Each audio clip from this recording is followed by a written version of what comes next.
Hello family, good morning. আরেকটি নতুন সকালে তোমাদেরকে অনেকটা ওয়েলকাম জানাচ্ছি আমার চ্যানেলে। তো জিএস ফ্যামিলি হেতে তোমাদেরকে অনেকটা ওয়েলকাম জানাই, তোমাদেরকে সাথে নিয়ে নতুন দিন নতুন আরেকটি ব্লগ শুরু করছি। তো আজকে হলো বুধবার আর আজকে হলো 13 তারিখ। তো নতুন আরেকটি ব্লগ শুরু করছি। তো সকালবেলা তো বাবা বললো আবার একটু রুমকিটা কেচে দিও। তো ভাবলাম যে আমারও তো কিছু জামা কাপড় কাচা রয়েছে, সেগুলোকেও কেচে দিই। শরীরটা ভীষণ পরিমাণে খারাপ, কিন্তু এগুলোকে না করলে যেন আরও খারাপ লাগছিল। তো দেখো তাড়াতাড়ি করে কেচে নিয়েছি। আর এদিকে প্রথমে দেখো বেডশিটগুলোকে ভিজিয়েছিলাম। তো বেডশিট, আমার কিছু জামা, মানে পার্লারে যে আমি শিখতে যাচ্ছি, তো সেখানে তো শাড়ি পরে যাই না, চুড়িদার পরেই যাই, কুর্তি পরেই যাই। তো সেগুলো আবার ওড়না এসব আর কি কেচে দিচ্ছিলাম। তো সবগুলো যখন কেচে দিচ্ছিলাম ভাবছিলাম যে টুকটাকি এদিক ওদিক থেকে যা যা বের হয় আর কি, সব কটাকে কিন্তু আমি ভালোভাবে বের করে নিচ্ছিলাম। তো তারপরে এমন করে নিয়ে তারপরে দেখো একটু করে জল চেঞ্জ করছি, মানে একটা করে বালতিতে জল চেঞ্জ করছি, আর ওই 2-3টে করে জামা কাপড় কেচে ধুয়ে নিচ্ছি আর কি। কাঁচা তো হয়ে গেছে। তো এখানে দেখো আজকে না সোয়েটারটাকেও নামিয়েছি, গেছিলাম এক জায়গায়, তো সবটাই তোমাদের সাথে শেয়ার করবো। তবে আজকে না, দুদিন তোমাদের সাথে ব্লগ শেয়ার করিনি, শরীরটা দিচ্ছিল না, তার সাথে অনেকটা পরিমাণে ব্যস্ত ছিলাম আর কি। আজকে সর্দিটা আছে, কিন্তু মানে ঠান্ডা লাগছে ঠিকই, কিন্তু ভাবলাম যে না, আজকে কাজটা শুরু করে দিই, নাহলে চ্যানেলটা অনেকটা ডাউন হয়ে যাবে আর কি। তো এখানে দেখো বেডশিটটাকে আমি ওই তুলে রেখেছিলাম, তোমরা দেখেছো যারা যারা আমার ব্লগ ফলো করো। আর এদিকে কিন্তু সোয়েটারটাকেও ভালো করে এখন জল ঝরানোর জন্য রেখে দেবো। আর জলগুলো দিয়ে কী করবো, সেই জন্য এদিকে দেখো হলো কলবারটাকে ধুয়ে দিলাম। আর এদিকে দেখো আমি না আগের দিন জামা কাপড় কিছু কেচে রেখেছিলাম, কিন্তু সেগুলোকে মেলে দিতে ভুলে গেছে আর কি। তাড়াতাড়ি করে বেরিয়ে গেছিলাম কাজের জন্য, সেই জন্য কেচে রেখেছি, জাস্ট মেলতে হতো। তো এসে আসতে তো আমার সন্ধে হয়ে যায়। তো এখানে দেখো কিছু লং প্যান্ট, চুড়িদার, বাবার লুঙ্গিটা কেচে দিয়েছি। আর এদিকে বেডশিটটা আর বেডশিট, বালিশের কাভারগুলোকে দুটো নাইটি কেচেছি। আর এদিকে ওই যে অ্যানিভার্সারিতে আমার মরমশাই যে পাঞ্জাবিটা পরেছিল, সেটা দেখলাম একবারই তো পরেছে, আর আমার না ঠিক সেই জিনিসটাকে ঝেড়ে রোদে দিয়ে ইচ্ছে করে না, যেহেতু খাওয়া দাওয়া তো কোনো কিছুই করেনি, জাস্ট ওখানে যখন কেকটা কাটি কিন্তু ছবি তোলার জন্য ওকে পরেছিলাম। তো সেখানে দেখো পাঞ্জাবি আমার জামাটা পেছন দিকটাতে গিয়ে মেলে দিচ্ছি, কেন বলো তো, একদম তো পালার উপরে ওটা পড়েছে, পালার পেছন দিকে। তো এইভাবে করে দিলেও কোনো সমস্যা নেই, কারণ গায়ে তো লাগছে না। এদিকে দেখো বালিশের কভার, আর আজকে দেখো কত জামা কাপড় কেচেছি, আর জায়গায় নেই আর কি মিলে দেওয়ার জন্য। আর এদিকে একটু কেমন হয়েছিল, সেই জন্য ওটাকে ঠিক করে দিলাম। কাপড় মিলতে গেলেও যেন এটা পরিপাটি না হলে আমার খুব একটা ভালো লাগে না। তো এখানে দেখছি তখন সোয়েটারটা দিয়ে কত পরিমাণে জল বেরোচ্ছিলো। আর মোটা জিনিসটা আমি খুব একটা চিপতে পারি না। অনেক সময় কী কী হয় বলো তো, আমি যে নাইটি এগুলোকে কাছে আমার বড়মশাই যদি পরে এসে চিপে দেয় না, আরও অনেকটা পরিমাণে জল বের হয়। আমি কে জানি খুব একটা চাপ দিয়ে জলটা একটু নিখড়ে বের করতে পারি না আর কি। তো এখানে তখন তো দেখলেই কতগুলো বাসন ছিল। তো ভাবছিলাম যে একটুখানি বেলা হয়ে যাক, তারপর সবগুলোকে মাজবো। তো এই বেলা করতে গিয়ে অনেকটাই বেলা হয়ে গেছে বলতে পারো, সেই জন্য কাজে লেগে পড়লাম। আর এই যে ঠান্ডা লাগছিল, আজকে প্রথম হয়তো দেখলে যে আমি সোয়েটারটা বের করেছি।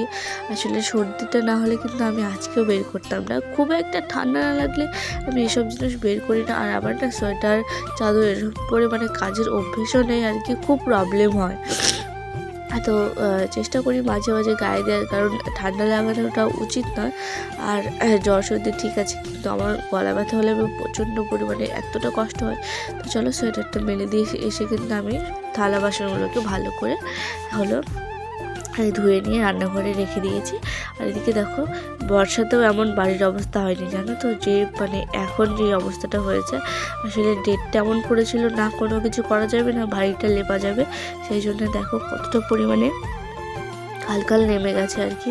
তোমরা অবশ্যই লক্ষ্য করেছো যে বর্ষার সময় আমার বাড়ির এরকম অবস্থা হয় না, যখনই হয় একটুখানি তখনই কিন্তু আমি ঠিক করে দেওয়ার চেষ্টা করি। কিন্তু আজকে এই সময় এসে এটা এমন হয়ে গেছে যে সব কাজ একসাথে লেগে গেছে, আমার এদিক ওদিক যাওয়া, সেই জন্য কিন্তু ঠিক করা হয়নি। তো আজকে যেহেতু বুধবার, সেই জন্য ভাবলাম গলির ওই সাইডটা লিপে রাখবো, আর এখানে মাটিগুলো লাগিয়ে রাখি।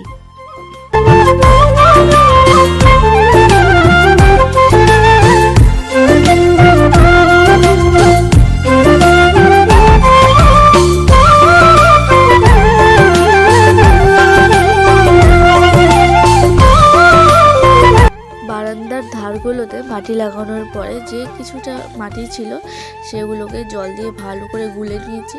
তারপরে দেখো এখানে লিপতে শুরু করে দিয়েছি আর কি, মানে শেষের দিকেই বলতে পারো। পুরো ওই সাইডটা লেপা হয়ে গেছে, যেহেতু ওই সাইডটা না আমাদের গলি মতো আর খুব একটা আলো আসে না আমাদের ওই সাইডে, সেই জন্য কিন্তু তোমাদের সাথে শেয়ার করা হয় না। তো যাই হোক, এখন দেখো এই সাইডটা লিপে নিচ্ছি। আর আমি না অনেকক্ষণ মানে যখন লিপতে শুরু করি তখন শুধু মানে এটাই ভাবি যে এই জায়গাটা কখন আসবে, এটা করলেই তো আমার কাজটা শেষ। এই জায়গাটা মানে যখন আমি পুরোটাকে কমপ্লিট করবো এই সময়টা কখন আসবে, কিন্তু একবার কাজে লেগে পড়লে না ঠিক একটু একটু করতে করতে ঠিক শেষ হয়ে যায়, তাই না? এদিকে দেখতেই পাচ্ছ পুরো গলিটাকে লিপে নিয়েছি। তো চলো লিপা হয়ে গেলে ভালো করে স্নান করে ঠাকুরের পূজা দেবো।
পুজো কমপ্লিট করে নিয়েছে। এখন চলে আসলাম তোমাদেরকে দুপুরে লাঞ্চটা শেয়ার করার জন্য। এখানে দেখো আলু আর সয়াবিন দিয়ে তরকারি করেছি, রসা তরকারি।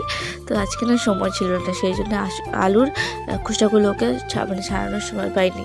আর এখানে দেখো মুসুরের ডাল করেছি।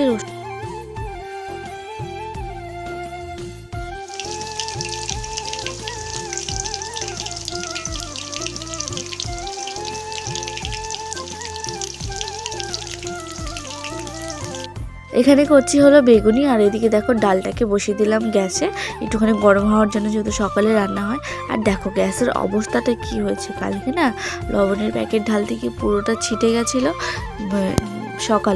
সকালে ছিটে গেছিলো। তো সেখান থেকে দুপুরবেলা তো পরিষ্কার করা হয়নি। এই বেগুনি ডাল এসব গরম করব দেখি বিকেলবেলার দিকে যদি নামাই সবগুলোকে। তো এখন দেখো বেগুনিগুলো ভাজা হয়ে গেছে, চলো খাওয়া দাওয়াটা করে নিই। তো তারপর দেখো খাওয়া দাওয়া করে বেশ একটা বড় ঘুম দিয়েছি। আর এখন বিকেলের কাজ করব। বাবা একটুখানি বাইরে যাবে, সেই জন্য সাইকেলের চাবিটা মানে ওই যে রিং তালাগুলো হয় না সেগুলো, তো সেই জন্য চাবি নিয়ে যাবেন, সেই জন্য তালাটাকে একটুখানি ঠিক করে দিল আর আমাকে চাবিটা দিয়ে দিল আর কি। তো চলো এখন আমি মানে দুপুরে ঘুম টুম দেওয়া তো কমপ্লিট হয়েছে, এখন বিকেলের কাজের জন্য লেগে পড়ি। তো এখন চলো ঝাঁটাগুলো দিয়ে নিই, বাসন মাজা আর তোমাদের সাথে শেয়ার করছি না, একই কাজ কতবার করে তোমাদের সাথে শেয়ার করব, তাই না? তো সকালবেলা যেদিন আমি শেয়ার করতে পারি না, হয়তো কোনো দিন তোমাদের সাথে শেয়ার করা হয় না, বা কোনো দিন বড়মশাই ঝাড় দিয়ে দেয়, সেদিন তো আর শেয়ার করা হয় না। সেই জন্য যেদিন সকালবেলাতে পারি না, ওই জন্য দুপুরবেলাতে করি। আর হলো দুপুরবেলাতে মানে সকালে যদি করে নিই তাহলে না এই কাজটা থাকে না। মানে ক্যামেরা অন করাও কিন্তু একটা কাজ বলতে পারো, সব কাজে কিন্তু আর ক্যামেরা অন করা যায় না। তো এখন দেখো বিকেলে সব কিছু ভালো করে শুকিয়ে গেছে, শুধু সোয়েটারটা পরে মেরে দিয়েছিলাম সেটাই শুকায়নি। তো এখন দেখো চলে এসেছি ঘরে এসে দেখো চুটকি বাজিয়ে নিয়ে সব জামা কাপড়গুলোকে এখন গুছিয়ে নেব। তো এখানে দেখতে পাচ্ছ সব কিছুকে চুটকি বাজিয়ে গুছিয়ে নিয়েছি। আর কাজ ভূতে এসে করে দিয়েছে আর কি, এমন একটা ব্যাপার। সন্ধ্যাবেলা থেকে এসব করছিলাম, কিন্তু আমাকে আজকে বড়মশাই বলে কি সন্ধ্যাবেলা তো সারাটা সন্ধে বসেই কাটিয়ে দাও। তো এগুলো এসে ভূতে করে দিয়েছে আর কি, কাজ করেও নাম নেই আমার। তো যখন এরম কথা বলে না তখন খুব রাগ ধরে যায় আমার। এখানে দেখো এগুলো সব কিছু জিনিস বাইরে ছিল, সেগুলোকে ভালো করে পাট করে গুছিয়ে নিয়েছি। আর এখানে দেখো আমাদের মেকআপ কিছুদিন পরে রয়েছে, বলতে পারো এক সপ্তাহ খানেক পরে রয়েছে, সেই জন্য এখানেই গুছিয়ে রাখলাম। তো চলো আজকে ব্লগটা এখানে এন্ড করছি। টাটা, ভালো থেকো, সুস্থ থেকো।